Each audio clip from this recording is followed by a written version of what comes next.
నందమూరి నటసింహం బాలకృష్ణ సరసన వీరసింహారెడ్డి చిత్రంలో నటించిన హనీ రోజ్ రాత్రికి రాత్రే పెద్ద క్రేజ్ను సొంతం చేసుకుంది.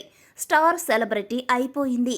సినిమాల్లో అవకాశాలు తక్కువగానే వస్తున్నప్పటికీ తన ఇన్కమ్ మాత్రం వివిధ మార్గాల ద్వారా సంపాదించుకుంటుంది హనీ రోజ్. పెద్ద పెద్ద షోరూంలు, మాల్స్ ఓపెనింగ్స్ అన్నీ కూడా హనీ రోజ్ చేతుల మీదుగానే జరిగిపోతున్నాయి. అందుకు రీజన్ తనది లక్కీ హ్యాండ్ అనే ముద్ర పడటమే. ఇలా ఓపెనింగ్స్కు హాజరవుతూ లక్షల రూపాయలను సంపాదిస్తుంది ఈ భామ. ఇక తాజాగా ఈ ముద్దుగమ్మ ఓ జ్యువెలరీ షోరూంను ప్రారంభించింది. అక్కడికి ఫ్యాన్స్ భారీ సంఖ్యలో చేరుకున్నారు. వేసుకున్న డ్రెస్ చూస్తే కుర్రకారుకు మత్తిపోయినంత పనైంది. స్లీవ్లెస్తో పాటు 4th లెంగ్త్ గౌన్ వేసుకుని మెరుపు తీగల కన్నా మిన్నగా తళుక్కుమంటూ మెరిసిపోయింది హనీ రోజ్. అభిమానులే కాదు, అక్కడికి వచ్చిన అతిథులు, ప్రజలందరూ కూడా అలాగే చూస్తూ ఉండిపోయారు. మెడలో వజ్రాలు పొదిగిన హారం వేసుకుని స్టేజ్ పై నుంచి ఫ్లయింగ్ కిస్ల వర్షాన్ని కురిపించింది.